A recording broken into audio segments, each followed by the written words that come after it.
Welcome to the Winged Wheel Podcast. Here to talk all things hockey are your hosts, Brad Crisco, Ryan Hanna, and Evan Lobsinger.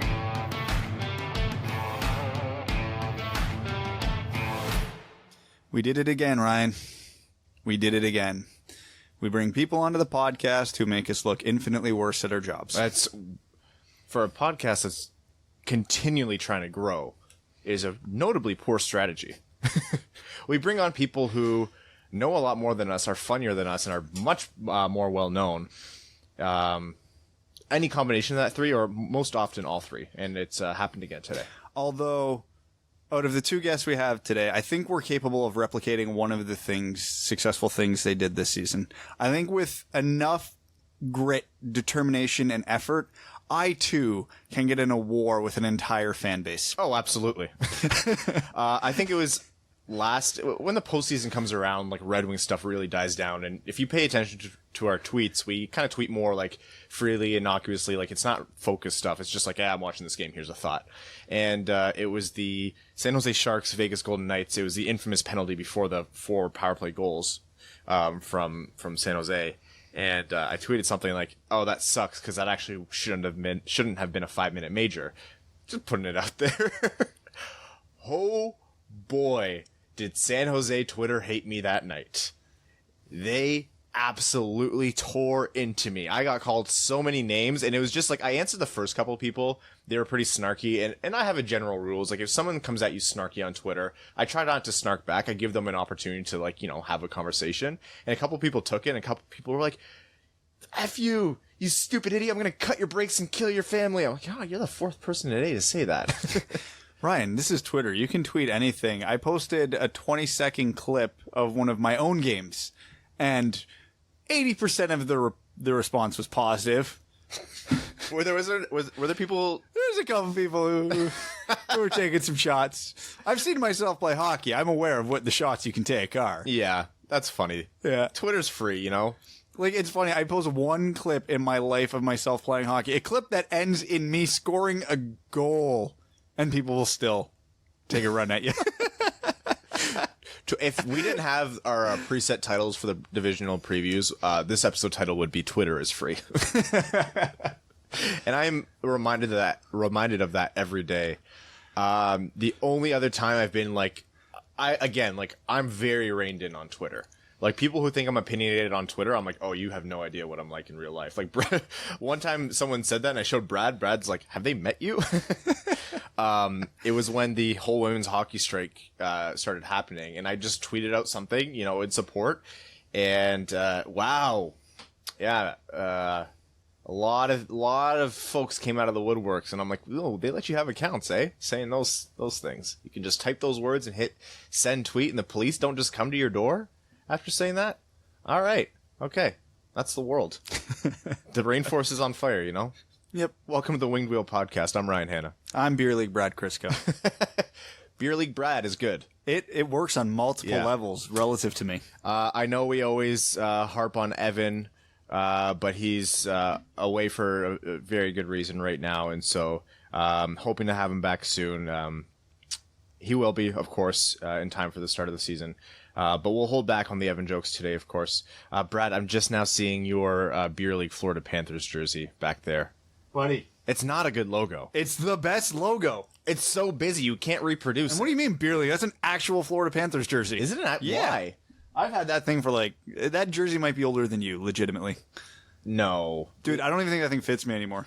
That's funny. We were cleaning out the closet in little man's room, and that was buried in the back. I saw you have the bumper sticker that says, because you had the princess on board for Mika, and now you have the king on his way. Oh, that's cute. Yeah, in our sexist society, princess for girls, but king for boys. I was going to say, why can't she be a queen? Come on, society. Also, let's be real. I haven't even met this kid, but Mika's going to be a queen. If someone's ascending to royalty, Mika's running the whole ship, right? Yeah, no. Mika, we're getting a studio because we need a studio, but truly it's because this became Mika's house.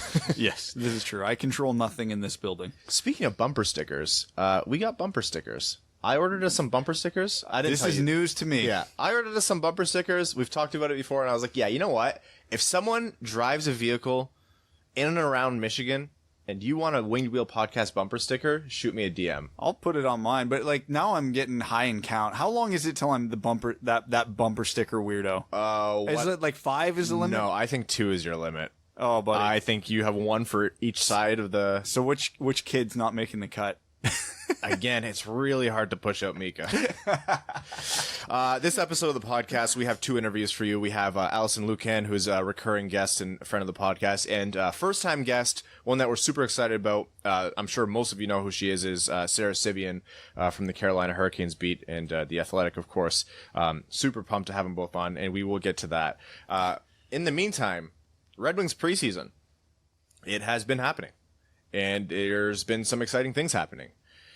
I'll just dive right into it. Moritz Seider still looks so good, right? Like, he legitimately looks so good, and the one thing I'm really happy that he's been able to show off is his skating. It's not new. We've seen him demonstrate how good his skating is, but now that he's playing high-intensity games against other pros who are legitimately trying to clean his clock, and they're fighting for their roster, they're fighting for their jobs, his skating looks so good. He's such a phenomenal skater for such a big man. Like, it's so fluid, it's so clean. His positioning hasn't been perfect, which, if it was, I'd be concerned, because he should have gone higher than where he did. He's also been playing with Trevor Daley. And so Trevor Daley, to put it lightly, had a bad year last year. And his positioning hasn't always been phenomenal. That's one of his biggest knocks, is for some reason his positioning has been a little bit wonky. And that's carried into the preseason. So Moritz Seider, who's trying to A, learn NHL positioning, and B, work with this defensive partner who's a veteran and knows the game, obviously, has just kind of been like around.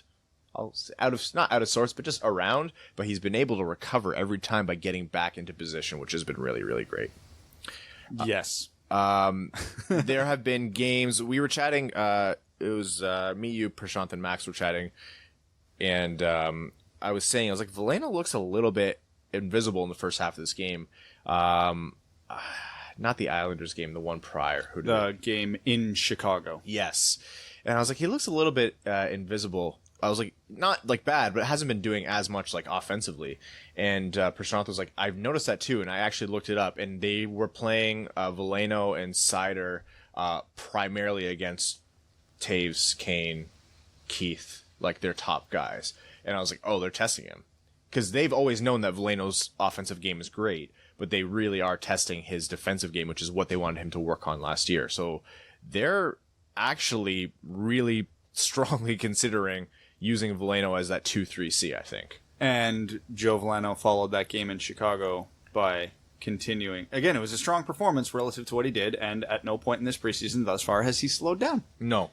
It's fantastic, because he played against the Islanders as well, right? Yes. That was the game I missed, but everything I was reading was saying he was even better that game than he was against the Hawks. Now, mind you, that game, the Red Wings also had Mantha and Athanasiou and Bertuzzi in the lineup, so I'm assuming Veleno was playing a little more sheltered minutes that game, which probably helped him. But I mean, if Steve Eisman was being honest about, we're going to sign veterans to plug holes, but none of these veterans are going to prevent a young player from taking a spot if he's earned it, they're going to make Veleno earn it, and they're giving him. Yeah. You know what you have in Franz Nielsen and Valtteri Filppula. You don't know what you have in Joe Veleno yet, so you have to give him the opportunity to know what you have. Is he going to make the team still? Probably not. Because he's still registered 0 goals in these preseason, and they're going to need to see some offense from him in order for him to push his way onto the team, even if his defensive game is good. Absolutely. One guy who is absolutely earning a spot. He had an inside track to begin with for one of those final 2 forward spots, but I'm going to say after 3 games, it's probably his, and now there's 1 spot available, is Taro Hirose. Oh, yes. He has looked fantastic. He looks quicker. He's shooting the puck a bit more than he normally does. I think he's got a goal in the preseason so far, and his playmaking is still A+. You guys remember when Taro Hirose came on the scene? Like, there was a lot of hype about him, and we obviously participated in it. And I was often coming out here saying, this is a small sample size. These are end-of-the-season games, not really high-intensity stuff to get a good look at what this guy will be. He's also already 24, because he played through his whole college career. And that's not a bad thing. Like, not every player is going to be, coming at 18 and just develop, and you get him in his prime all the time. It's just not the reality of how professional sports works. But I was saying to kind of measure and temper expectations because that could have just been a good bout of play for him. I legitimately am a strong believer of having Taro Hirose right alongside every other good young player in a top 6 role. He's convinced me completely. If he slumps, what's he going to do? Be a fantastic offensive player on the third line? Like, he genuinely has been able to apply his hockey IQ to raise the game of those around him, which is so important because you're talking about guys like Zadina and maybe even Veleno and other young players who are coming in and they want to find success, but they can't because Larkin is already being used to elevate the games of Mantha and Bertuzzi. And so Taro Hirose is coming in, and he's not only benefiting from playing with other good players, but he's elevating their game. He's genuinely done such a good job of solidifying him as a top 6 guy relative to what Detroit has. I think he's been fantastic. So if you talk to most people around the Red Wings organization, the top line is set. Even Blashill has gone so far as to say that, which is the most un-Blashill thing ever. But so we know Mantha, Larkin, Bertuzzi.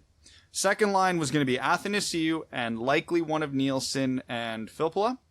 And then that other wing spot is wide open. Everything we've seen in the preseason, that spot is Taro Hirose's until someone proves otherwise. Yes. Don't get me wrong. We're still high on Philip Zadina. We're still high on Joe Veleno. We're still high on all these prospects. Adam Ernie's looked fantastic. Oh, yeah. We're going to talk about Adam Ernie. This is Taro Hirose's spot until something else happens. Absolutely. Adam Ernie, I think he had that behind the back pass. It was behind the back pass to Filip Hronek, who stepped in from the point, which is another thing we're going to get to. That was a phenomenal pass. And sure, it might have just been like a try, like you never know. Because when a guy doesn't look, if it works, amazing. And if it doesn't, you're just like, what the hell were you doing? But it was a fantastic pass from right beside the net on the red line, behind the back, through like 5 players to Filip Hronek, who very intelligently stepped in from the point to convert the power play goal. The first thing I thought was Adam Ernie talking when he was traded to Detroit, saying, I'm looking forward to playing in Detroit because I have a chance to have an expanded offensive role. I know I'm a good defensive player. I've proven that. He's worth the price of that Detroit paid for him just for defense alone. But he's like, I have more in my game, and I just need the minutes. Man, it's one moment, it's one play, it's one preseason, but it does inspire hope that Adam Ernie could actually be a very real contributor to Detroit. I'm not talking a top-line guy, but if you have Adam Ernie on your third line, producing both ways, Adam Ernie could be doing what the team was expecting from Abdelkader, right? Yeah, and even a play like that, it's not necessarily that he pulled it off that makes me happy and impressed. It's just that he tried it. Because in all reality, as good as he's looked, he's still probably a bottom 6 forward. Yeah. But out of all the other bottom 6 forwards on the Red Wings, who would even think to try anything creative offensively? We know what we're getting in Helm, Abdelkader, Glendening, which is just a straight up chip and chase game, get the puck to the net, maybe bang in a rebound. And hell, every once in a while, it works. Not often, that's why they're in the bottom 6, but a guy like Glendening will bang in a few rebounds a year, and that's fine. But he's never going to make that pass. He's not going to make those players aren't going to make the players around them better in the offensive zone. Yeah. So just the sign that Ernie's willing to try, and the fact that he's already pulled a complicated move off successfully once is refreshing, because those are low percentage plays, and any hockey player who's played a decent level will tell you. You don't make those plays fully blind. It's low percentage, it might not work, but you're aware of the players you have in the area. So you make that pass and you hope that it goes. It's not all luck. It's some luck, but it's some recognition. You do have to have it's not just blindly seeing, Datsuk or Zetterberg doing it on the power play, and then you're like, oh, I can do this too. Applicator. It's actually, analyzing the situation, seeing, all right, I have no other options, and this is like a home run swing. You go for it. This is the preseason. It's a low risk scenario. Yeah, to be able to 1, recognize that opportunity, and 2, have the guts to do it, and 3, execute it, of course. That was just exciting to see. Not a world breaker. He's not going to score 100 points, but it's that's an Yzerman move, and you're like, okay, we might have just picked up a really good third liner for a throwaway draft pick. That's nice to see. Filip Hronek has, I think, continued his strong play that we saw last year. It wasn't anything completely magical. A defenseman on the point should be stepping in how he did, but watching him convert that goal and stepped right in, fired it right in, and like the celebration to point to Ernie right away for that pass. It's like that confidence and that ability to do it. I just have such strong confidence in Hronek really stepping up this year and grasping that number one defensive spot on the Red Wings. Like I said about Taro Hirose, that second line wing spot is his until someone else says otherwise. I might go so far as to say Philip Hronek is the best defenseman on this team right now until someone says otherwise. Yeah, until Moritz Seider, makes the team. And even that's a long shot. Like, I think if Moritz Seider becomes Philip Hronek, or what it looks like Philip Hronek is going to be, that's probably a good developmental curve for Moritz Seider. Again, no, none of these guys are Delines or, Doughties or any of these other superstars in their prime. But if we end up with the top line of a Hronek who developed really well and a Moritz Seider who developed really well, that's pretty passable. That's not a bad place to start. Detroit's going to be turning into Carolina, where the right defense is the strength. Carolina somehow keeps just adding good defense. I don't understand how they keep adding good defensemen. Do you see that they were... I said, for one thing we never talked about after the Jake Gardiner contract, I kind of want to revisit, because a lot of our listeners kept asking us, would you sign Gardiner? Would you sign Gardiner? And we kept saying, no. I'd have signed Gardiner for that. Oh, yeah, I 100% would have signed Gardiner. I'd have signed Gardiner for that contract. I tweeted out, it was like Gardiner signed for, 4 years at 4.05? Yep. We were projecting he would want 7 years or 8 in Toronto for at least $7 million. Right? Yeah, $6 million would have been his baseline. So yeah, we would have wasted 2 of Gardner's years as the Red Wings get good, but those back 2 years will still be pretty good and affordable. 4 years at $4 million, yeah, you add Jake Gardiner. Jake Gardiner is a very good defenseman. He made Toronto better. He had some very memorable gaffes, like made mistakes at the worst time. As long as Detroit never plays in a Game 7, they'd be fine. And you know what? It's not a problem. Not a problem right now. No, that was a phenomenal deal, and I want to apologize to everyone because we spoke in these certainties that we really have to stop doing, which is that Gardner's going to need money in term, and he took half of both. But that was a shock. I saw that. I was like, "Are you kidding me?" That's what he went for. Now, the obvious tenet to all of this is Jake Gardiner is not going to sign for that amount of money in term in Detroit. He signed for that money in term in Carolina because he wants to win. And that's just the reality of the situation. Man, there's a statement involving Carolina. Yeah. Imagine that in 2013. Actually, I don't know how good Carolina was in 2013. Their playoff drought was pretty long. Yeah. Oh, man. But good on Carolina, honestly. It makes for a good time for Sara Civian, and we'll chat about that more later. The CBA. The last time we talked about the CBA, the ball was in the NHLPA's court.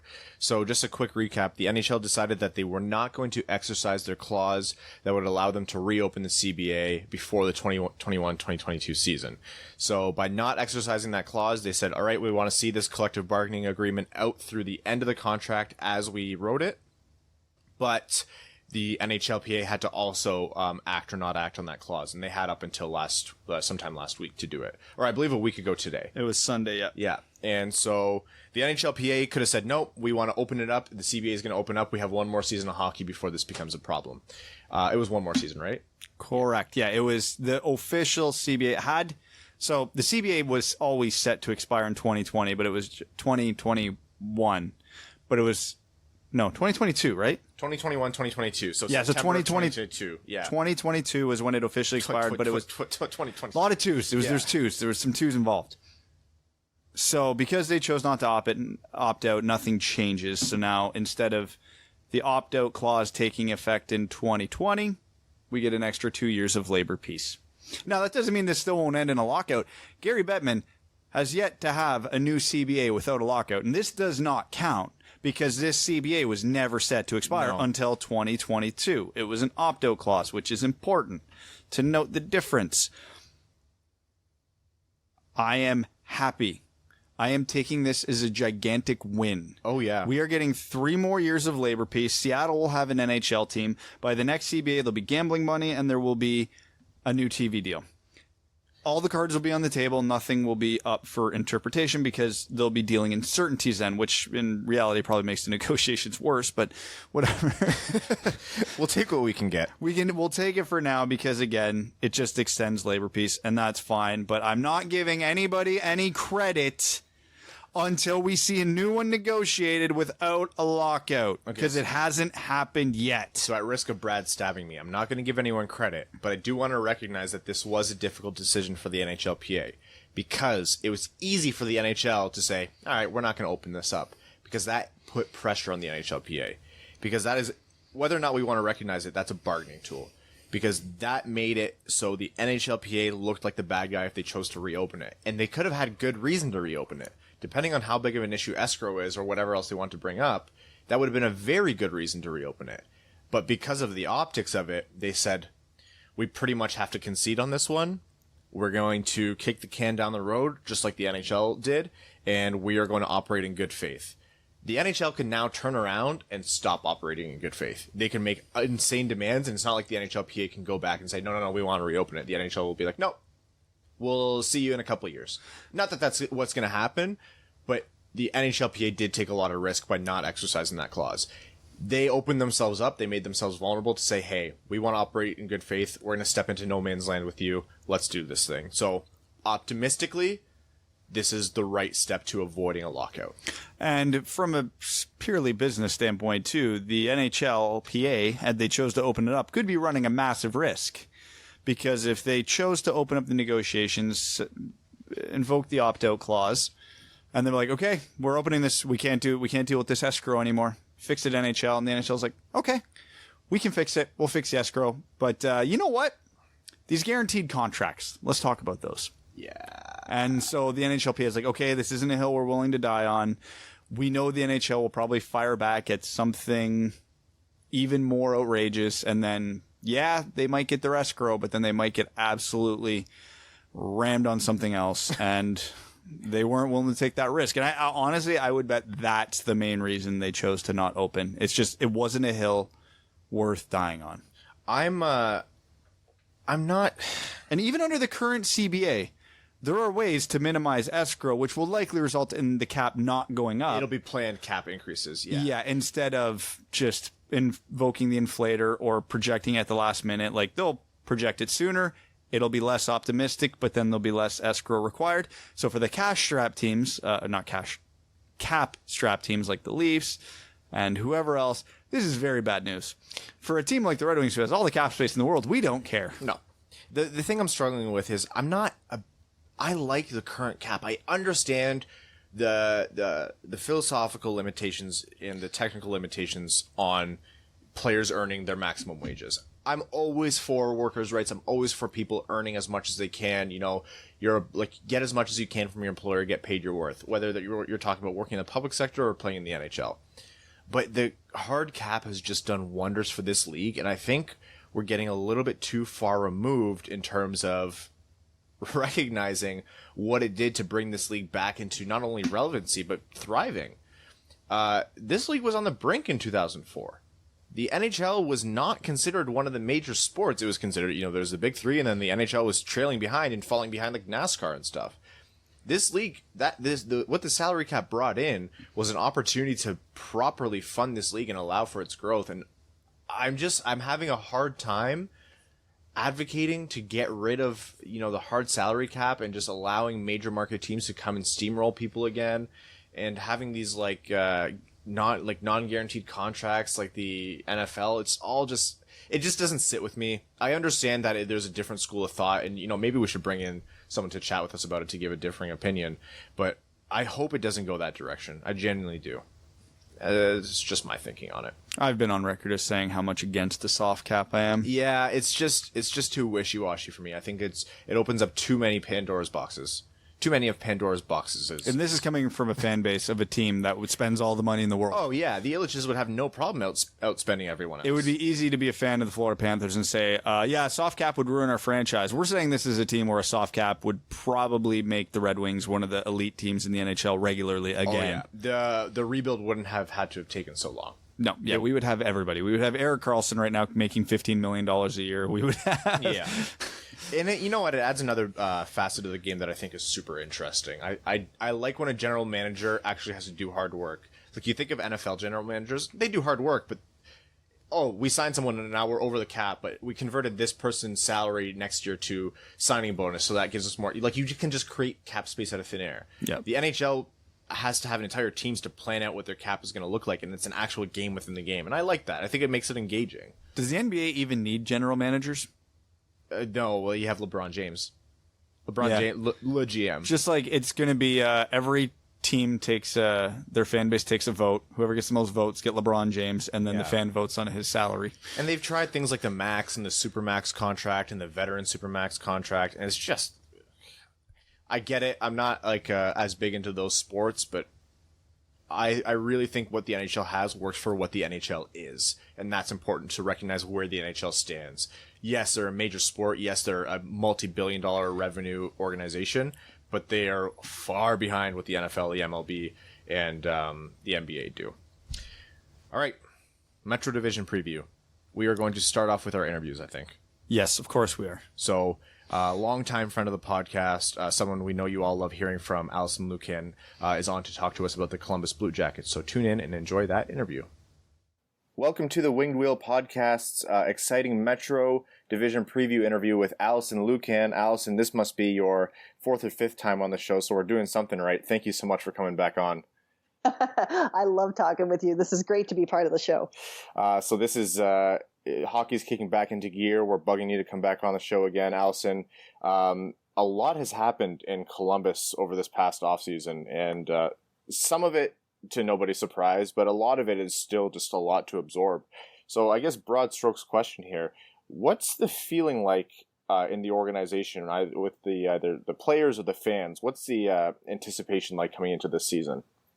Yeah, it's a great question because I think what has happened at all levels, inside and outside of the team, is I'd describe the attitude as defiance.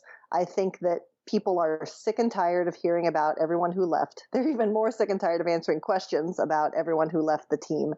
And I think that has really galvanized the fans and the organization. Now, that doesn't mean that everything is hunky-dory. There's obviously going to be holes to fill. But this is a group also that historically plays some of their best hockey when they have a chip on their shoulder. This is the same kind of attitude the group had when they went on that 16-game win streak a couple seasons ago. So I think at the very least, it should be a fun season for everyone involved because everyone's really pulled together in quite an interesting and intriguing way, quite frankly.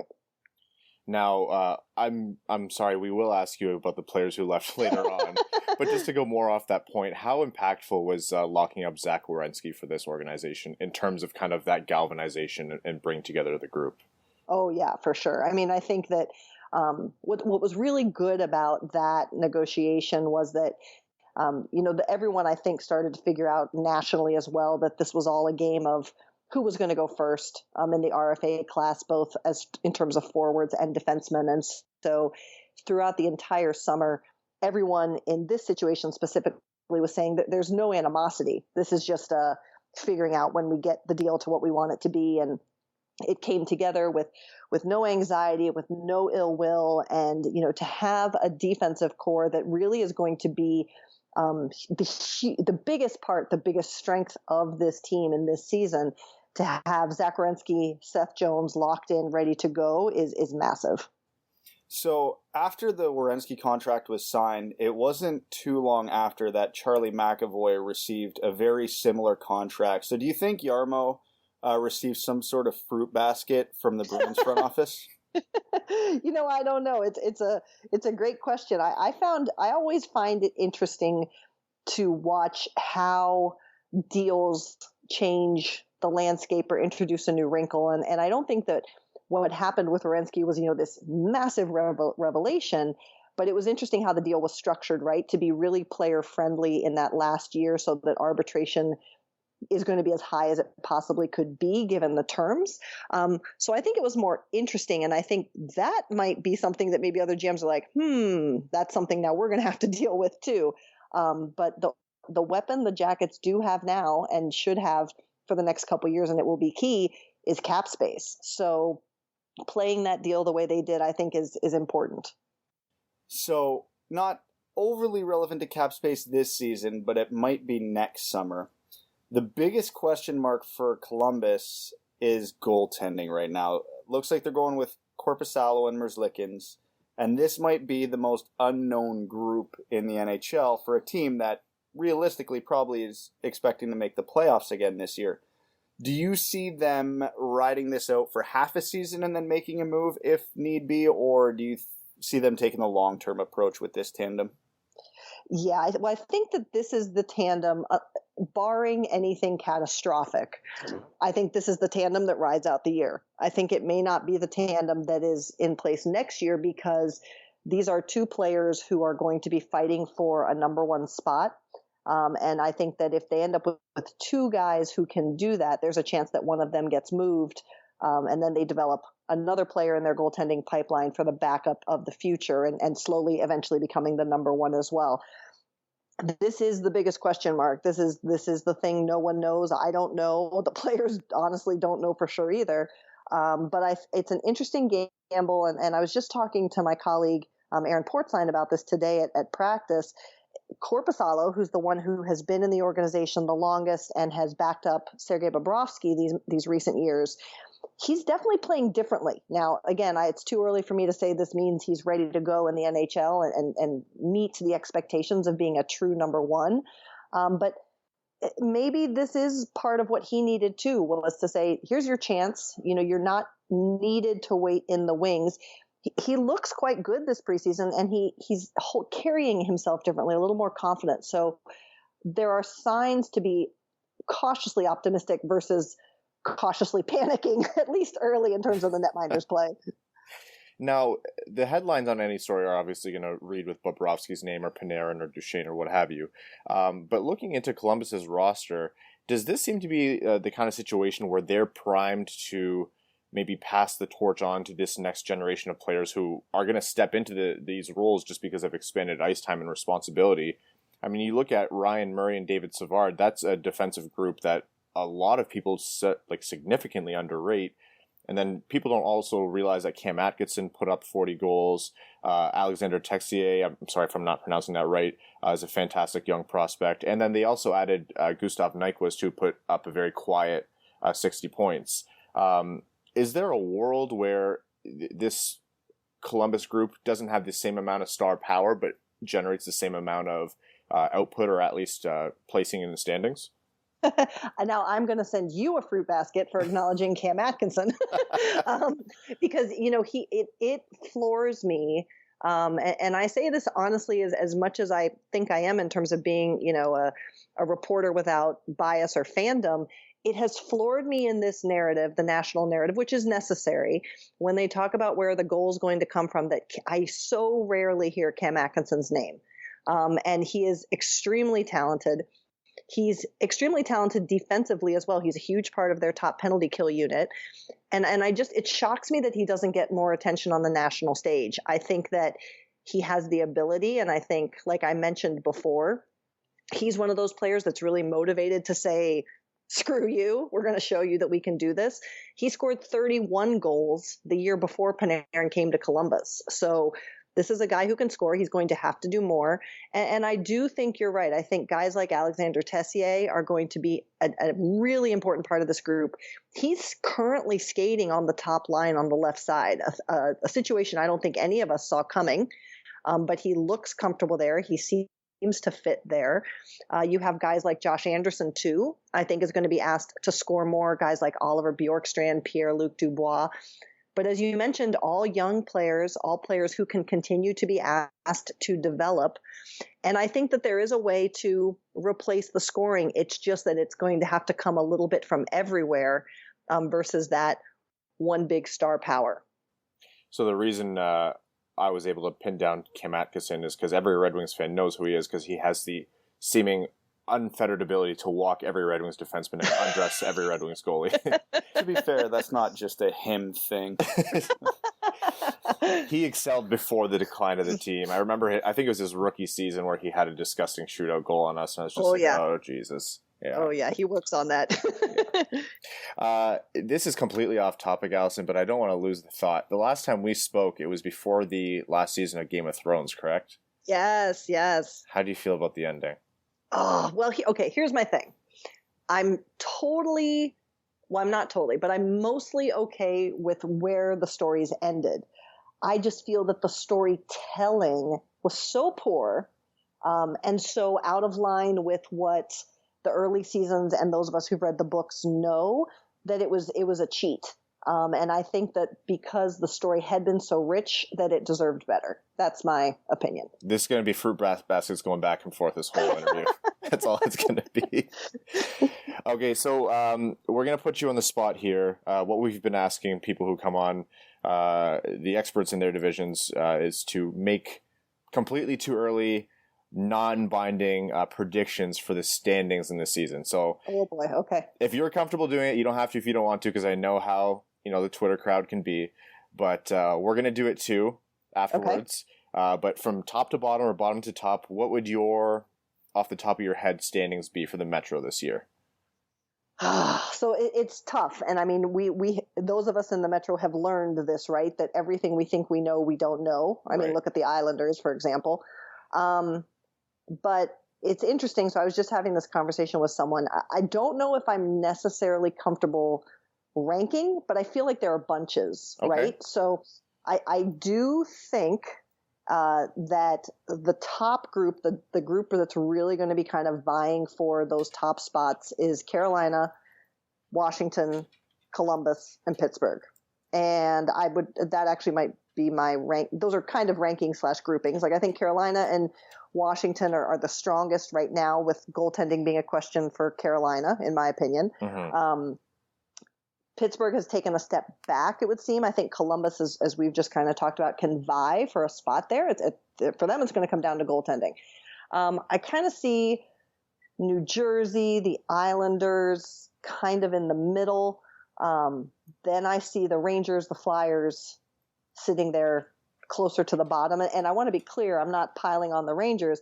I think the Rangers are going to be a massive powerhouse, but it's going to take a couple years. They're just young, and it's going to take some time for them to develop. So those are does that make sense in sort of answering? Oh, no, that's fantastic. I know how completely unfair of a question it is, and we're taking liberties because we're so familiar with you. But no, the tiers are amazing. That's actually probably what we should start doing, because we do actual rankings and we're never right.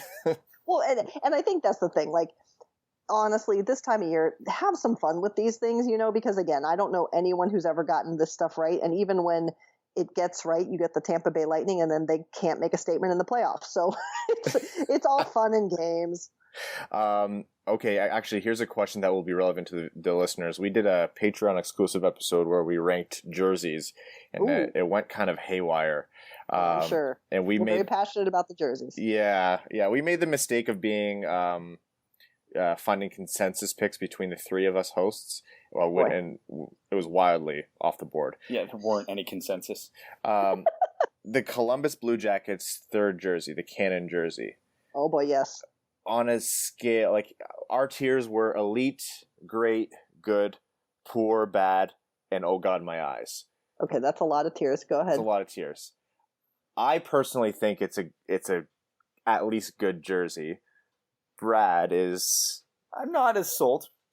That's fair. Where do you put the Cannon third jersey? Okay. This is, and listen, I get it, because like there are few fights over the Columbus third jersey in Columbus. People either love or hate them. I think they're good to great, but I'm a big fan of that big round. Like, I love the Habs jersey, right? Like that's the kind of design I connect to. I love the thirds. I think that they're fun. I think that it's a really good distinct third, right? It's not like, oh, we just did a different color blue and now this is a third with a different font. Like, I think they went in a different direction.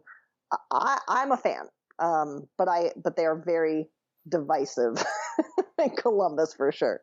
Well, Winnipeg's offended by that one statement there about just changing the color. Well, listen, so everybody's offended about something.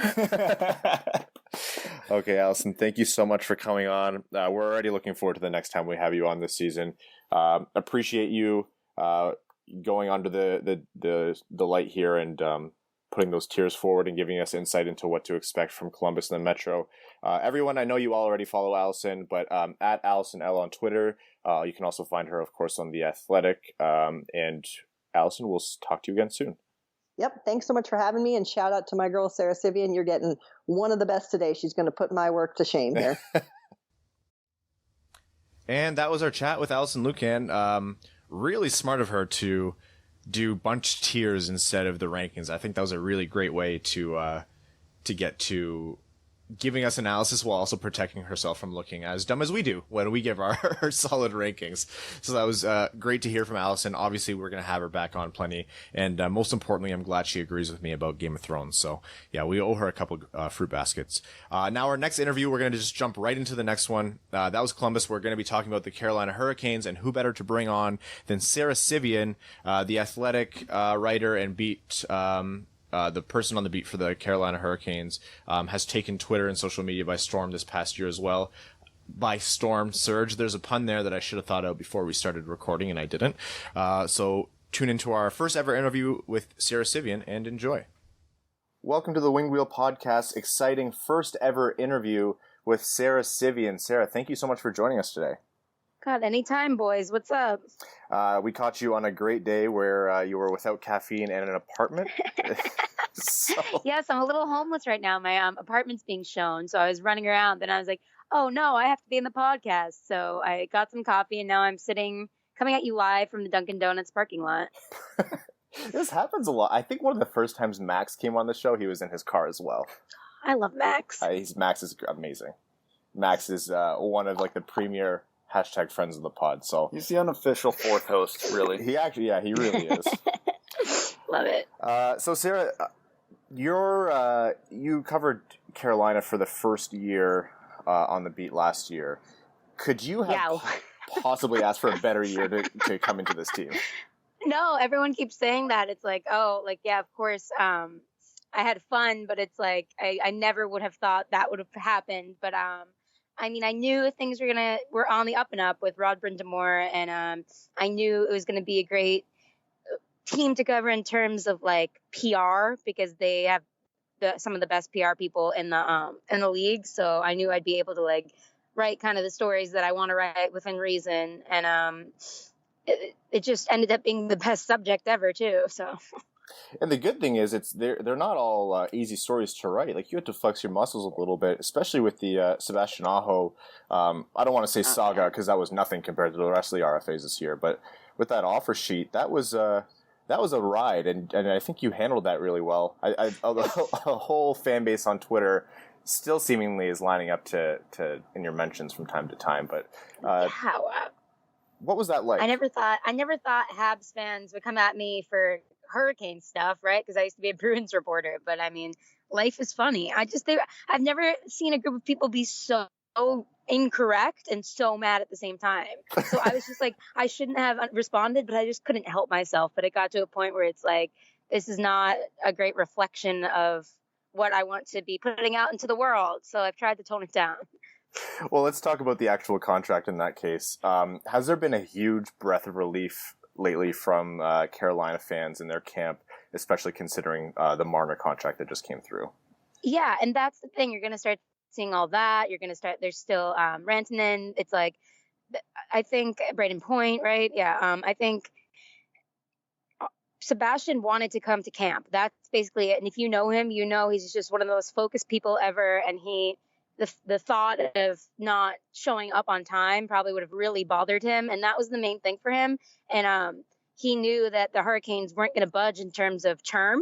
They probably would have paid $1 million more than what they had originally offered. But they wanted him for long term, and he wanted more of a bridge deal. It's great that he got that. It's great for Carolina fans that he got that 5-year deal, and it's great for him because he walks right into unrestricted free agency, and it's allowed the team to kind of reset. So last year's Carolina Hurricanes were, take the league by storm, kind of surprised people with how they were producing on ice and in the standings. Does that focus shift this year to be, we now have very real expectations and we should be top of the pack? And yes, and honestly, it should have always been expectations. If you look at their underlying stats, it's just, they had always had the expected goals were there, off the charts. The obviously the Corsi Kings, and that doesn't mean that much, but it kind of does. And they just needed league average goaltending to put it together, and they needed to start finishing chances. And then Niederreiter comes in and just has goes on a tear. Sorry, Victor Rask, but that was that was crazy. And he just had the finishing touch, and Mrazek got hot at the right time, and McElhinney could help out when needed. And it was just things in the second half really started to come together at the same time, which is like usually this team is so unlucky. So it was a twist of fate. But now they have to keep it up and they have to get better. And with the roster they assembled, I think they will, but so is the rest of the Metro. So speaking of that late season success, obviously Carolina's never been billed as one of the more rabid hockey fan bases in the NHL, but that run to the conference finals, what was the mood around town like during that period? Well, before I got to Carolina, people would always say, just wait till they make the playoffs. Like, yeah, they have a reputation for not being a great fan base or whatever, but just wait till they make the playoffs. That's one of the best barns, if not the best barn in the NHL. And it was definitely the best barn I went to by far in the playoffs. And I mean, just some of the guys that had been on a few teams all agreed that that was the most fun playoff atmosphere to play in. Cause it's like college sports town. And then they're all of the fan bases are coming together to root for one thing. So it gets just really rowdy. Now, the Carolina Hurricanes defensive core, I don't want to call it underrated. I think people are very aware of how good Jacob Slavin is, how good Brett Pesce is, and those are two of the best contracts in the league.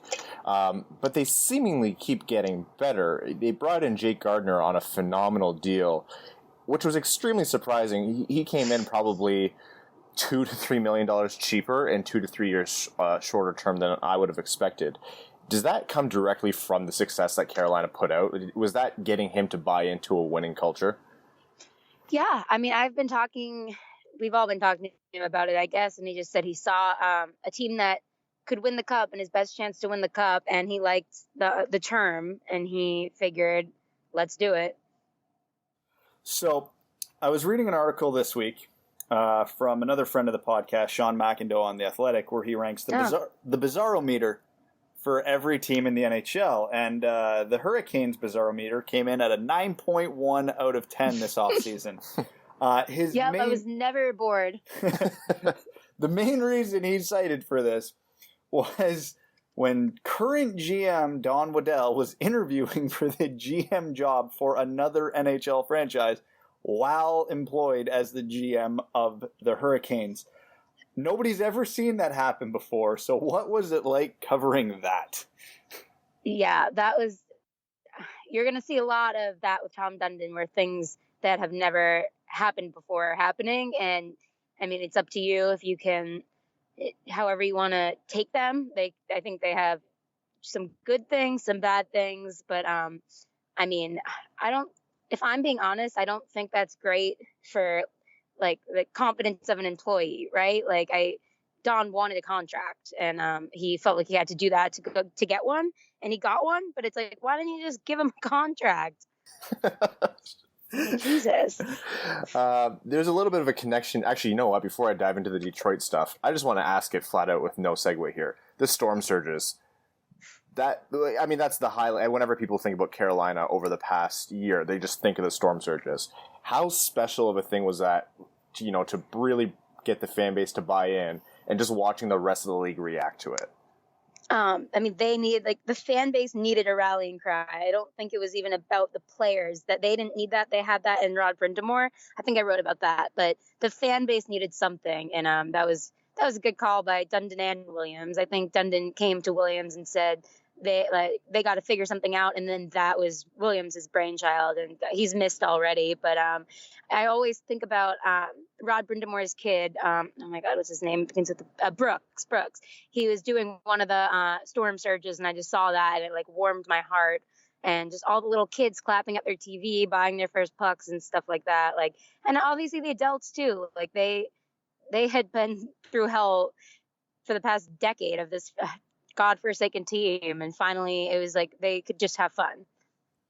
When you're in the room post game, were you dropping any ideas in Justin Williams' ear about the next storm surge? He actually asked me once. I was like, I was trying to write a story about how he figures them out, and he was so top secret about it that it was almost funny. And he he asked me if I had any ideas. I was like, no, I definitely don't. And then he just got really serious and he was like, all right, Warren, like Warren Fogle was over there. And he was like, I need you to think of 3 ideas by lunchtime, like making fun of it like it was some serious thing. But I never really got to know how they come up with them.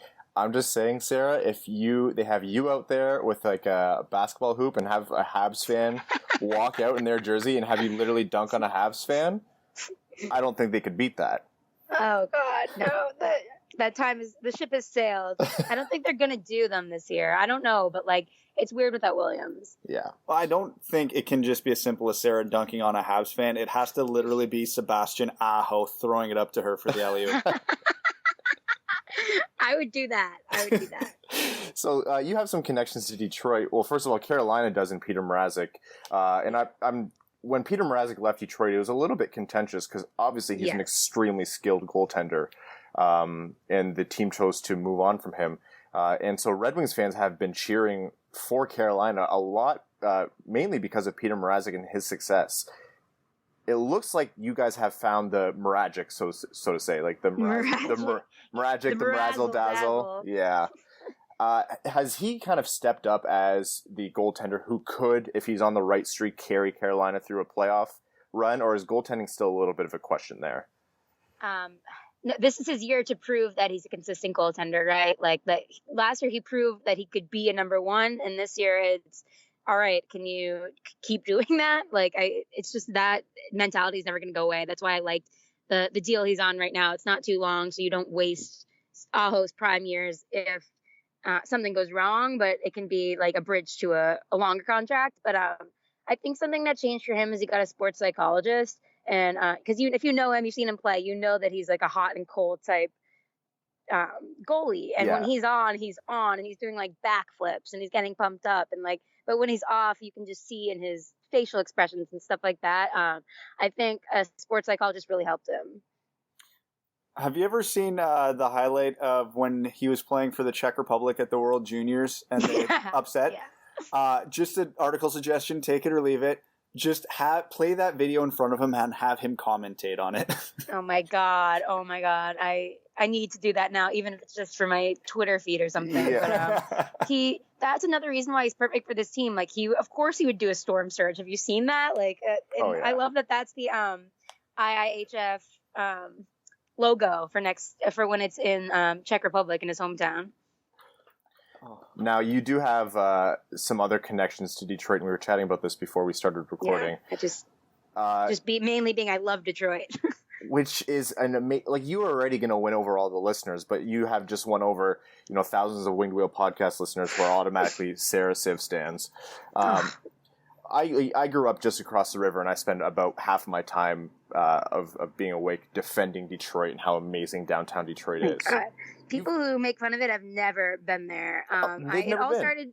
Yeah, no, and it's just some joke, but they live in some stupid suburban boring town. I guarantee it. But it all started for me when it was the Big Ten tournament, and I was covering Penn State hockey a few years ago. It was in Detroit, and it was just they won in double overtime 2 nights in a row in single elimination, and it was just I was walking around Detroit magical, like you can't beat it. And then I come back like every year, not even when I'm covering hockey, just to hang out in Detroit.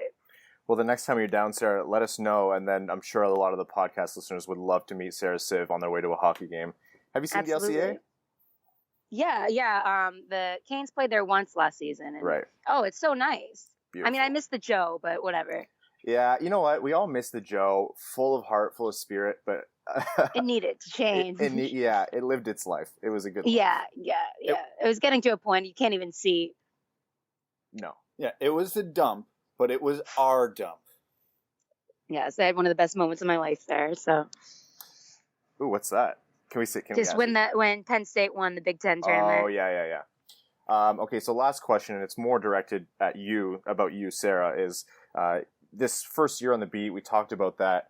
You've found this balance between connecting with just the everyday average fan on Twitter and putting yourself out there as a person, as a human being with real opinions and emotions and feelings, but being obviously an incredible professional writer as well. And very obviously you've taken Twitter by storm. Everyone knows who Sara Civ is now. Oh God, thanks. What's that been like for you? Like, how's that rise? Were you expecting this coming into Carolina? No. And it's funny because people, like, when I was gonna take the job, they were like, "Are you sure you want to go somewhere irrelevant or something?" But nothing could have helped my career more. I love it.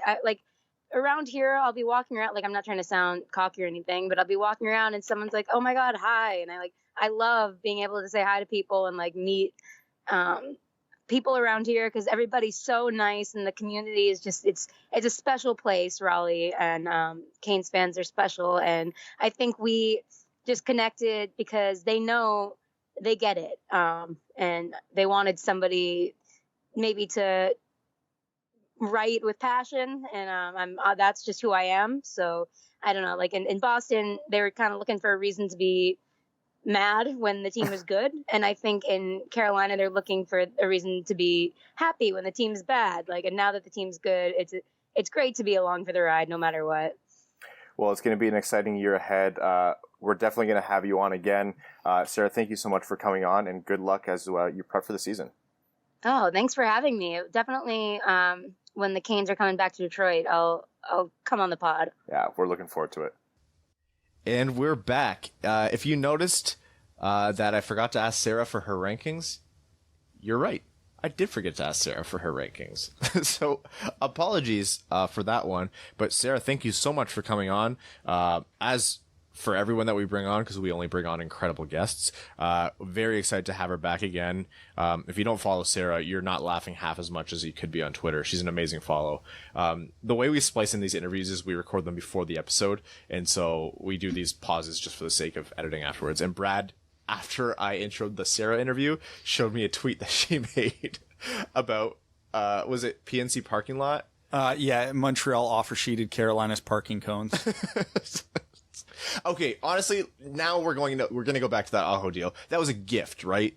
It was an absolute gift. Mark Bergevin gift-wrapped Don Waddell's summer for him and allowed him the time to go negotiate for another GM job. It was my opinion at the time, and some people told me to rein it back because they thought I was being too, pro player and he shouldn't be getting that much. That contract was a gift, and Mark Bergevin did not make a good offer sheet. He essentially just did Carolina a favor. If you're going to go in on an offer sheet, just go in, man. Go balls to the wall. What are you doing? Mitch Marner money. Yeah. Honestly, like, if you want that guy and you know that's how much he's going to cost, pay him Mitch Marner money. Don't do it, please. God, Mitch Marner's making too much. Yeah, but it was really surprising to me.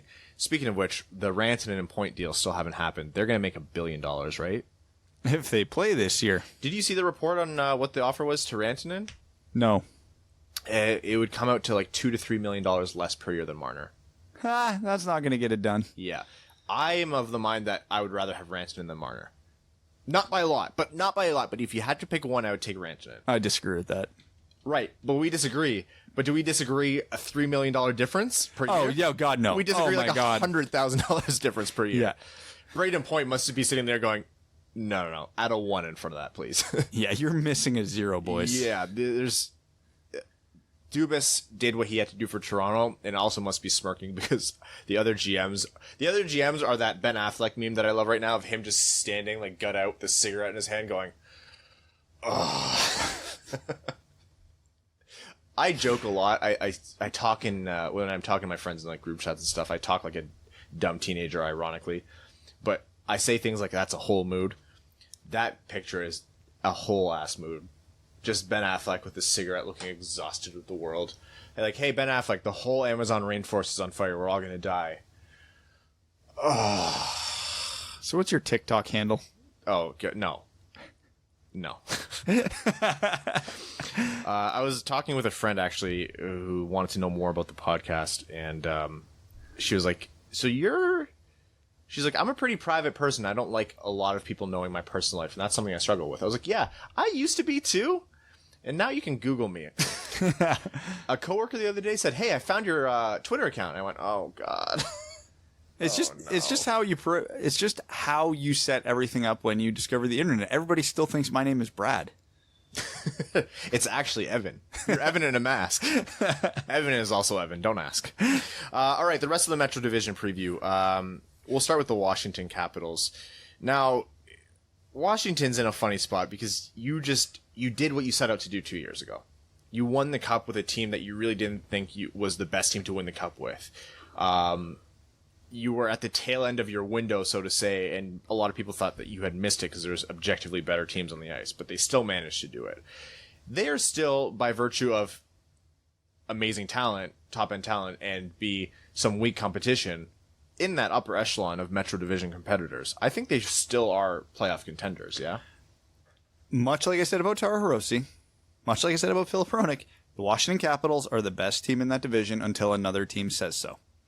And nobody said so in a bunch of years. Alex Ovechkin is seemingly allergic to scoring less than 50 goals a year. Doesn't matter how he ages. I think he said he wanted to cut 20 pounds, which will bring him in at a very slim 220. Oh my God. The guy is a fridge. He is a brick shithouse. Absolutely. I know some of you guys don't like swearing, but he is legitimately a brick shithouse. He is, well, you saw when he dropped Svechnikov. Yeah. That is an absolute, he just dadded. He's his father now. He is a dad skating around scoring 50 goals a year. Oh, and God. He'll stop when he wants to. They still have Nicholas Backstrom. They still have Braden Holtby. They still have John Carlson. They still have Evgeny Kuznetsov for 79 games. Yes. 3-game suspension for Kuznetsov. I saw a lot of people getting mad at a 3-game suspension for Kuznetsov. It's I think it was okay for them to go back and suspend considering the publicity of it and all, but a lot of people are like, it should have been more. I'm like, you're saying that now until your player gets caught doing coke. Because we mentioned this before. Cocaine is a rich young man's drug. And what's the NHL full of? Rich young men. If you don't want to know more about it, don't look into it. Yeah, ignorance is bliss, children. There's a reason there's not more attention, because then there would be a lot more suspensions. But yeah, you have goaltending locked up. Braden Holtby has the capability to be an elite goaltender on any given night. I think they have sneaky good defense. They have Nick Jensen as a depth defender, and Nick Jensen, as we know from covering him in Detroit, is a very solid defender. One of the better defenders in terms of underlying stats and playing actual pure defense. And they took a declining Matt Niskanen and turned him to a serviceable Radko Gudas. Yeah, they got a lot to work with. They made small tweaks. They lost Burakovsky because he was only getting 11 minutes a night. Jakub Vrana should take another step up this year. Again, the only question around the Washington Capitals is they're slightly older. Yes, and that's the thing. They've been getting slightly older for 5 years now. So if Ovechkin can't carry the team and if Backstrom gets hurt or something like that, there's going to be issues. Backstrom's going to be 32, and this is after this year, and this is the last season of his contract. He's making 6.7, which for the duration of that contract is one of the biggest steals in the NHL that we're not talking about. He's going to be 32, and he might ask for a contract that essentially backpays him, like kind of Kopitar and Doughty did, and I wouldn't be surprised to see him get it from Washington. Yeah. Because he'll ask for a 7-year deal, and he might ask for something like a cap hit that's high enough to offset what he wasn't contributing or what he wasn't getting before. And you know what? The game that Backstrom plays would allow him to thrive in his later years, I think. He's one of the smartest players we've seen in this generation of hockey. Ovechkin and Backstrom, aging in their 30s. Neither of them rely on their speed. No. Okay, so the New York Islanders. Can you hear it, Ryan?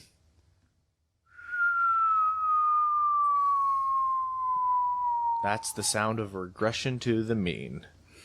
The Islanders had a big season last year and proved a lot of people wrong, including us. Including everyone. It didn't make sense. How do you lose John Tavares and get better? Goaltending. And guess what they lost? Their goaltending. Semyon Varlamov has demonstrated that he can be a very capable goaltender. He's an underrated goalie. He doesn't get enough credit for how solid he is. But do you know what solid isn't? Great. Yeah. Do you know what Robin Lehner was last year? Great. The issue I have with that whole contract was the way they handled his departures. They essentially paid someone else the money that they should have given him. Isn't he younger? Isn't Lehner younger too? I'm pretty sure, yeah. I just don't understand why they did that. It really does kind of make me think it had to do with his mental health issues, which I'm not. It's kind of crappy. I get it that you're not sure about the longevity of a guy who's had to take time off, but he's very clearly overcome it. and is such a good advocate for it. And it's just like, how do you let him walk like that? He wasn't asking for a lot in terms of term or money either, but yeah, they just didn't want to give it to him. This is a team with a lot of talent. You're not going to have Matt Barzal and Jordan Eberle and Josh Bailey and not be a talented team, but also there's a lot of kind of middling talent making a lot of money. Anders Lee is no slouch. He's a very good hockey player, but $7 million a year for 7 years was a very rich contract. He'll still be fine this year. Yeah. He's 29 right now. But at the end, he won't be 29. Brock Nelson's making $6 million through 2025. Also bad. They gotta... But he'll be fine this year. Yeah. Johnny Boychuk, Nick Leddy, Thomas Hickey, Ryan Pulak, Adam Pelech, Devin Taves. So it's a solid defensive core, too. Except Leddy's been regressing, Boychuk's been regressing. I'm hesitant to label those guys as like regressing to the mean as well. You could see them have a bounce back season. Defensemen are a little bit. Yeah, I think Leddy's a good bounce back candidate. Boychuk, I do not think is a good bounce back candidate. Well, he's 35 now, right? Like he's not gonna get much better. But at the same time, you shelter his minutes a little bit more. The guy has the capability to be productive as long as you deploy him properly. Yeah, it's just a funny team, and I hesitate to rip on them too much because they're. Will be torn apart because they made it farther than the Leafs last year, and they get to claim that. But it was a very overperforming year last year, and not too much has changed. They almost lost Anders Lee, and then they didn't, and that's it. So I don't see them as Eastern Conference semifinalists again. I will be more surprised if they repeat last year's performance than I was when they did last year's performance. Yeah, 100%. It just wouldn't make sense. One of the two teams in New York, and both of them are like basically the highlight of every headline surrounding hockey transactions this year, is the Rangers. The Rangers obviously had huge pickup after huge pickup, and that starts in my mind with Kaapo Kakko, second overall. Could be a generational player for them, or a franchise player, but it's not like they were lacking otherwise because they also locked in Artemi Panarin at a rich contract at over $11.6 million a year. They have a very talented lineup. They brought in Jacob Trouba as well. They saw Brady Shea on the back end. Adam Fox they just locked down. Obviously, goaltending is locked down with Henrik Lundqvist and Alexander Georgiev. So they're fine on that end. Mika Zibanejad, Chris Kreider. They got a lot there. This isn't going to be their best year, I don't think, because it's going to take time and Kakko still needs to develop. But from everything we've seen from Kaapo Kakko, that guy's going to be absolutely unreal.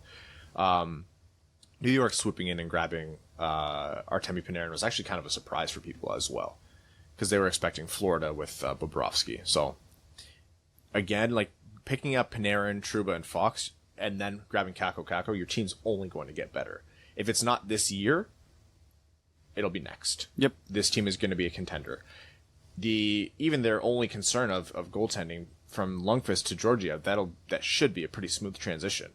If Lundqvist wants to keep playing past age 39, they'll let him. And don't forget, they still got Shesterkin coming through at some point. They are spoiled. This is one of the best rebuilds I've seen done. And again, nothing is certain. Like, we haven't seen anything on the ice yet, and people keep reminding me of that, and you're right, but it is genuinely one of the best rebuilds. Their defense is still bad. Yes. There's no way to sugarcoat that. Getting Trouba helps. Adam Fox should be good, but he'll be a rookie. I expect Brady Shea to bounce back this year. That defense is still bad. Now, the other team in the New York... Way better than Detroit, so, who lives in a glass house, but... The team that actually did even better in terms of improving this year, also in the New York area, is the New Jersey Devils. Again, starts and ends with their first overall draft pick, Jack Hughes, who has looked filthy. Absolutely. Did you see his breakaway goal? Oh, that was Lundqvist, right? Yep. Yeah, Lundqvist didn't... He made Lundqvist look like the rookie. Yeah. Yeah. I saw that, I'm like, oh my goodness. How do you know how to do that as what is he, like 13 years old? Yeah. Do you know how hard it is to beat a goalie cleanly on the breakaway 5-hole on the forehand? Yeah. And there was barely any lateral movement too. It's not like he got him to move laterally a ton. He just squeaked it in the smallest spot. He knew what he would be opening up, and he legit, like, he honestly, like, put postage stamp on that and delivered it right to the back of the net. The kid's a freak. Not only did they do that, but they also obviously picked up PK Subban in a very lopsided trade in my mind. They did. What do you mean? They gave up Matt Duchene for it, didn't they? Yeah. Wayne Simmons they picked up, which isn't a signing I'm like, over the moon about if I'm a Devils fan, but Nikita Gusev, who's looked also fantastic so far, has looked like a home run swing. They do have some questions now because they have to lock down Taylor Hall after this year. Taylor Hall is not going to be making $6 million after this year. Taylor Hall is probably going to be asking for $12 million after this year. Yeah. And if you look at his stats if you look at his like apparent stats, like points, goals, whatever, you look at the eye test and you look at his underlying statistics, he should be making a ton of money. And that'll be expensive for them. And he'll have his choice of where he wants to go. So it's up to New Jersey on how they want to handle that. I hear Detroit's very nice. I do. Sara Civ talked about how amazing Detroit is.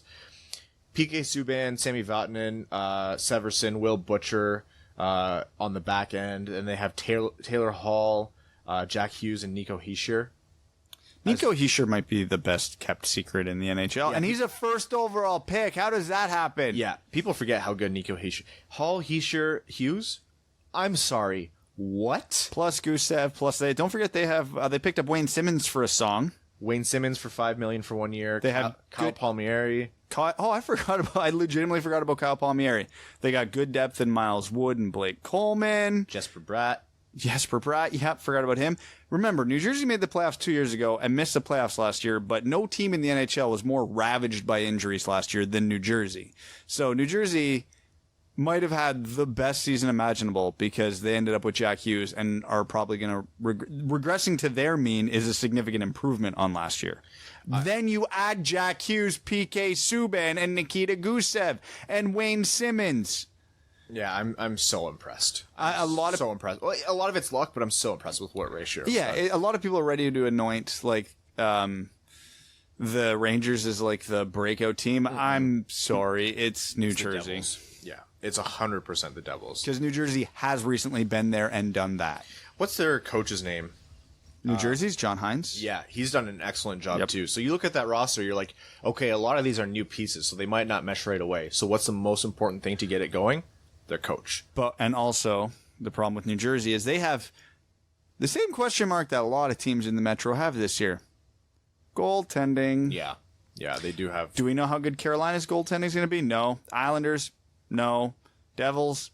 No. There's a lot of Columbus? No. I'm a big believer in Corey Schneider, and I think his injury hampered him, and that's why it took him so long to get back to form. I believe Corey Schneider can absolutely get back to the level he was playing at before, or at least a level enough to facilitate their success to get him to the playoffs. The Philadelphia Flyers. Oh, right, them. Speaking of uncertain goalie situations, do you think there's any team more happy than to be parading out a sophomore goalie than the Philadelphia Flyers? Oh, my God. They're thrilled. And you know what? For good reason. Carter Hart has proven to be a fantastic young goaltender who has a very promising career. Now, they benefit from the fact that goalies always pan out, right? It never goes wrong. No, 100% of the time. So every Flyers fan, the most important thing is that Carter Hart does pan out because they are screwed if he doesn't. Now, this is a team with Claude Giroux and Jacob Voracek and James Van Riemsdyk and Sean Couturier, who is we talk about a lot of the best contracts in the league. Sean Couturier is making $4.3 million a year. If you doubled that, it would still not be enough money. Sean Couturier is one of I would call him genuinely the most underrated player in hockey right now. Yep, I would agree with that. He probably has the same output as Crosby at this point. Wouldn't go that far. And he's 26 years old. They have him at that price for the next 3 years. That's obscene. He is a phenomenal player that people don't pay attention to. Now, they did pay Kevin Hayes over $7.1 million, which is, I don't know. I think that's one of the most questionable contracts of this offseason. They had just locked down Ivan Provorov. They have Shane Gostisbehere for 4 more years. They have Travis Sanheim for 2 more. Robert Haig, this is the last year before showing up as an RFA. They got a lot of talent on this team. But they've had a lot of talent on this team for a bunch of years. When are they going to put it together? And that's the thing. I always guess wrong when I say this is Philly's year to do well. This is Philly's year to do poorly. A couple major injuries and all of a sudden they're struggling. Or they could put up 7 goals in a game, but their goalie lets in 8. And it's just, they've always kind of had that crap luck. I just can't stop thinking about all the goalies that got hurt in their cup run when they eventually lost to Chicago. Because who was it? Scott Layton who was in net in the end when Patrick Kane scored on him? Michael Leighton. Michael Leighton. Yeah, Michael Leighton. And I felt so bad because with the competent goaltender, I think that team probably could have won the cup. And it's just the same story. So it remains to be seen about Philly. Now, one of the other teams where I have a hard time ever betting against them because of who they have is the Pittsburgh Penguins. Now, that's the last team we're covering here. Pittsburgh they've had years now with Sidney Crosby and Evgeny Malkin, which meant they had years of the two best centermen in the league in hockey.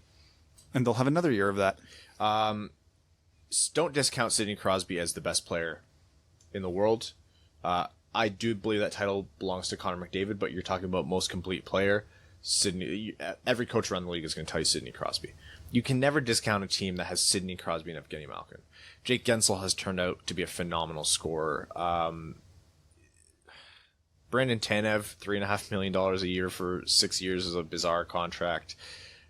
I don't know. The way this team has been managed, I feel like their success has been despite that. Yes, and this year will be more of the same. This is a very poorly assembled team with bad contracts that will be saved by Matt Murray, Sidney Crosby, and Evgeny Malkin. And Chris Letang's refusal to age. Yeah. Every time I counted that guy out, he came back and had a phenomenal season. So, they're going to be in the upper echelon just by rights of who they have. This could be a much better team, though. Imagine Pittsburgh with a better cap structure. Yeah. They would win 2 cups in a row, maybe. But no, it wouldn't ever count them out, especially considering we saw St. Louis win the cup last year and they weren't exactly a cup favorite. Pittsburgh could go on a similar run again. Wouldn't be my bet, but won't be a bad team. All right, Brad, let's do it. Standings are dark horse and letdown, and then we'll do standings. So who's your dark horse candidate? Am I allowed to pick New Jersey? Yeah. The New Jersey is the pick here, right? It's New Jersey. Like this is the most wide open division in the NHL, and it's not close. Everybody, but save for like 1 or 2 teams, could legitimately win this division. But this is obviously the most obvious division for dark horse, for team that's going to come up and team that's going to come down. The Devils are going up, the Islanders are going down. I don't see many other picks other than that. That's the only 2 picks. I can see a case for Pittsburgh or Washington underperforming, but I'm also not going to pick against Malkin, Crosby, Kuznetsov, Ovechkin, Backstrom. Yeah. How can I? I made that mistake by saying Buffalo or Boston's not going to do well this year. They have 8 superstars. It's going to be Islanders going down, Jersey popping up higher than we expect, and that's we'll end up being wrong because of the laws of hockey universe, and you guys will rub it in our faces, and someone will go back 4 years and say, in this episode you said this was a certainty. Yeah, because we're stupid. But any kind of hockey analysis ends up on New Jersey. Oh man, they're going to be surprisingly good, and the Islanders regress to the mean. They could overperform again. They could, but it would be surprised. That's all on Varlamov. All right, final standings. Top to bottom. You go. Okay. Washington until someone says otherwise. Carolina. New Jersey. Pittsburgh. Columbus. Flyers. Islanders, Rangers. I can't get past the Rangers defense. I'm sorry. I'm going to go crazy here. Okay. I'm going to go Carolina winning the division. Okay. It's not that crazy. I'm going to go Washington right behind them. That's also not crazy. I put New Jersey here. I got a little weird, Ryan, so you got some standards, buddy. Pittsburgh third. That's not crazy. No. Columbus fourth. That's not that crazy. Devils fifth. That's a little crazy. Philly sixth. Islanders seventh. Rangers eighth. Sorry. Rangers 7th, Islanders 8th. So we both hate New York. Yes. Sorry. I don't think the Islanders are actually going to regress that bad, but I just couldn't put them above the other teams. Who's bad in this division? Who's truly actually bad in this decision? No. You look at each team and go, why are they going to be last place? And you don't have a good case for it. But one of them has to be last. Okay, before we get into overtime now, I'm going to read out our sponsorship. I just got this message from Daniel Lighting, who, for those of you on YouTube who love the brand new lighting on our faces, this is by a listener who sponsored us for a few episodes, courtesy of Daniel Lighting. Yes, we see the pun here. Lighting's landscape, lawn, and snow. Give us a call with your dumb landscape ideas, and we will fix them. We're located in Kenosha, Wisconsin, where Austin hasn't shit his pants in a work truck for 36 work days. And when we do a bad job, don't worry, we'll own up to it. And if you like unfinished websites, go to www.lightings.com. Again, that's www.leitings.com. That's a fan's... I love that this is like homegrown. Like this isn't like a mega company. It's a fan who's like, "Yep, I want to do this for you." And I was like, "You're sponsoring this, so like you should do a readout." He's like, "Oh, cool. So I'm gonna make something funny for my company." So thank you again, Daniel. We're gonna get to overtime where our patrons' comments are read out on air as our way of saying thank you for supporting the show, guys. The lifeblood of the show is Patreon, and we are getting so close to 200 patrons, which is absolutely out of this world. So thank you all so much. We will start with Evan Beckner, who says, "Sup guys, how about that Ernie guy, eh? I'm impressed so far and would love to see him on the third line. A lot more of an offensive side than I thought, and I don't care what people say about him dodging the Martin hit. That was pure gold. P.S. Congrats on the goal, Brad, you bender." That's an appropriate way to describe me. I haven't heard that as a hockey insult in a while. Bender, it's been a while. Yeah. I also haven't been called a grocery stick in a while. Oh, that one's rough. It's been a while. Yeah. I'll take that as a win. I've told the story a lot, but I felt really bad the one time when I called a backup goalie. I felt that was a little bit too hurtful. He was stripping me from the bench, and I'm like, "You're a backup goalie on a losing team." And he just looked at me like, "What the hell, man?" I was like, "Yeah, I'm sorry." Flatus Maximus says, "Top of the crease to you, dub duds. Because I have an unhealthy attachment to our AHL boys, how do you think our AHLers have looked so far this preseason? Kid and Fulcher aside. You already know I have love for Joe Hicketts and will fully take whatever is said about him out of context dramatically. Love the show as always, boys. Keep it zoppity. I love Joe Hicketts, and I wish he was the 6th or 7th defenseman on this team." I agree. Other than the rest of the guys who are definitely scheduled in for Grand Rapids, the only one I've noticed and say has performed well is Pumple. Yeah, Pumple's had a really good preseason. He's got zero chance of making the Red Wings, but he'll be good for Grand Rapids this year. Yeah, that's nice to see that he'll have that ability to be a top-end talent in the AHL, and then he'll slot in when needed for injury for a few games here and there. He won't be an impact player, but that's still good to have. Poor guy won't even make the top line on Grand Rapids, though, because that will probably be Veleno Zadina Rasmussen. At this rate, yes. Joseph Fournier says, "Oh man, I didn't know Pavel Datsyuk played for the Tavistock Royals. Number 13 out there with an A on his chest. Stay fresh, cheese bags. When you lace him back up for a semi-pro tryout, keep your talent fresh and fade-free. Way to go, Brad." Thank you. This is the time of year where we get excited about prospect performances in development camp, prospect tourney, and exhibition. My friends out there, please keep in mind that the numbers have to make sense. There are only so many roster spots to go around, and not all of our favorites will make the team. The business end factors into a lot of it as well. Do we want to make Joe Hicketts a 7th or 8th defenseman, or risk losing this asset for nothing? Is it really worth it as much as we want to hope that Eriksson and Daly are bought out? Eisman said this would take time, and we owe him a little bit of our patience. LOL, I said business end. I was like, this is all sounding way too rational, Joseph. That being said, who has disappointed you so far? I've been quite underwhelmed with Lindstrom. Stay fresh, cheese bags, because it's never going away. I received a few messages from you telling me to not abandon the cheese. Fret not, it's here to stay for eternity. See ya at Founders. Lindstrom, I think that's just the style of game he plays. Yeah. Disappointing? I don't know if there's anybody in preseason yet. I mean, I would still like to see Zadina on the scoreboard, but whatever. Here's the thing. The way you look at preseason, it's unfair to really hold it terribly against players. If they come out and are atrocious, that's one thing. But if they don't produce, it's preseason. If they don't produce in preseason, it's fine. I think Zadina's been playing good hockey. Yeah. I agree that Lindstrom isn't as big of a phenom as maybe the organization has made him out to be, or at least not yet. But if that's just not the style of his game, then that's not the style of his game. I want to see how these next few games pan out. And there's going to be one tonight. The first one, Larkin's going to be playing in all preseason, actually, which is important. Matthew Tangsrud says, "Hey, Brad, Ryan, and Evan. If he's been released from the witness protection program or whatever secret society he may be a part of. Sorry for the deception from last week, but it came down to a simple fact. Rowan follows me on Twitter and you guys don't. I know where my loyalties lay. Still can't promise that it wouldn't happen again, even if you followed me either, though. Congrats, Brad, on your preseason semi-pro goal, but just want to remind you that you only have one preseason semi-pro goal than I do. And that's probably what I'm going to end with, so I'm taking it. So don't think you're in too elite a company like with the likes of Darren Helm or anyone like that. Really like seeing all the young players getting opportunities to demonstrate the talent they have and what we can look forward to in the future, but just want to remind ourselves that being a great NHL player is an everyday thing, and it takes time to learn what that means. We saw Larkin struggle midway through his rookie season and a decent chunk of his second year. We saw Athanasiou stand out in some games and then be invisible in others. Mantha has admitted that he struggled with the notion that he couldn't just show up and automatically get a goal and assist in the pros like he could in juniors. Plus, the grind that an NHL schedule puts on these young guys is difficult for them to prepare for until they start experiencing it. Don't get me wrong, these young guys are giving us some hope, but they probably aren't going to get us 15 more wins a year yet. But no stay fresh cheese bags for these guys. They have to be playing either in Detroit or Grand Rapids. Thanks, guys, for giving a chance to give out this lecture, and keep up the good work. Later, duds. Lots of rationality coming. It's weird. Did we transport into a different universe with different listeners?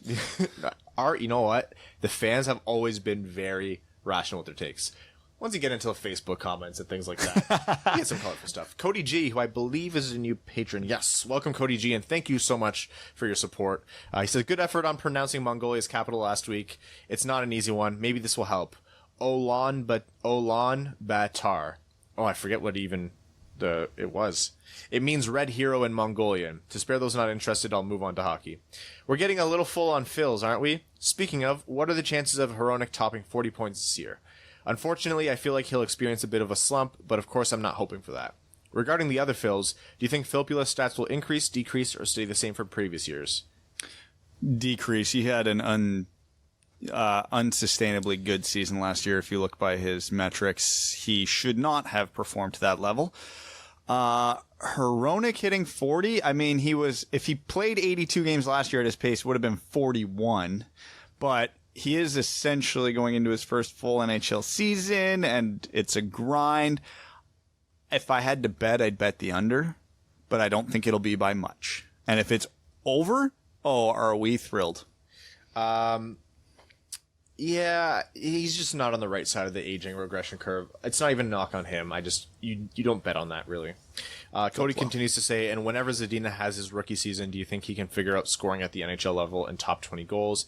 He's looked good at times, but rattled at others. He sounds confident when he speaks in interviews, but has crazy amounts of whiffs in the games that make him look nervous. By our tie. He will get there. It will just take time. Yeah. Justin Klinsky says, not only does Brad score in the bed sheets, he also scores in the score sheets. Close enough. And then he also made an inside joke from the Patreon exclusive Discord that I'm not going to read out loud. I gave him I made the mistake of giving him a little bit of insight into my personal life. They've run with it. Big mistake, Ryan. Nick Toyaz, and I always forget. He says, hey, gents, you just retweeted a post about Larkin showing a bunch of red and blue around the nets. Will you explain what that means, as I'm trying to understand the analytics and the in-depth part of the game? Thanks. Yes. So this is... Bless you, Brad. Thank you. This is from Hockey Viz, Micah McCurdy. We have an episode where we did an interview with Micah McCurdy and the work that he does. I highly recommend that you guys go back and listen to that episode. It's one of my favorite interviews that we've ever done. Hockey Viz is an incredible resource, and Micah does a lot of different, graph or statistical analysis that he puts into beautiful graphical representations. And one of them is heat maps. And what he does is he shows the top half of the ice and the bottom half of the ice. And it'll show like red and blue zones. And what it always measures is a player's impact on the offense in that zone. So pretty much you want to see a positive percentage in the player's offensive zone and a negative percentage in the player's defensive zone. Because that means they generate offense for their team and they suppress offense for the other team. He put it out for Larkin's. Dude, Larkin's heat maps, did you see them? Yep. They're nuts. Yep. Larkin's heat maps are like, yeah, that's a number one center. That's a top line center. Holy. That with his supporting cast too, that's really saying something. It's really saying something. Granted, the guy's being fed minutes, but they're not easy minutes. He's playing against the team's best players now, especially last season. Yeah, it means in the top half you want to see more red than blue and a positive number. In the bottom half you want to see more blue than red and a negative number. He suppresses shots and he generates offense. It's fantastic. Jacob Lozen says, aloha, duds. My first hockey game was a success. However, my idea that all of the other players drinking for 8 hours prior did not work. It made them better. I managed a goal and a sick assist, a center pass from behind the goal. I dig your player comparisons, so here's mine. I was a real Taro Hirose, a pleasant surprise. I have an idea for content, but oh man, it would be a real time consumer, so I understand if it's not feasible. What players, if the expansion draft happened today, would Seattle take? Maybe each of you cheesebags could create your teams. What players and/or contracts would the other 31 teams protect? Sounds like a lot of research to me. Probably would have been a better topic for the offseason. Anyhow, stay fresh, cheesebags. Keep your sticks on the ice. We'll do that for Patreon exclusive throughout the year, and we'll also revisit it as we get closer to Seattle. 'Cause Seattle's still technically a couple years away. But 2020, they dropped the puck, right? So is it 2020? Or is it 2021? I legitimately cannot remember. Let's look this up. Seattle NHL. I think it's 2 more seasons, so that'll make it 2021. 2021, 2022. Yes, Yep. 2021. So we're a couple of years away. So it's a little bit muddy right now. We'll do like some fun speculation. We'll make that a Patreon exclusive episode. Yeah, and that'll be a fun one. All right, we have time for some Reddit questions because I know we didn't take any last week.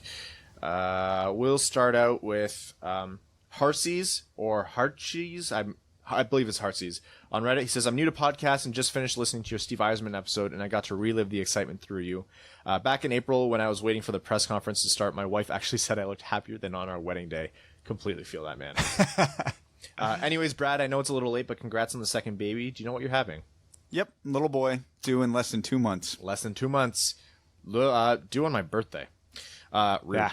Graffinino says, hey guys, congrats on 1K YouTube subs. Love getting back to the hockey groove, especially with my Cubs doing everything they can to miss the playoffs.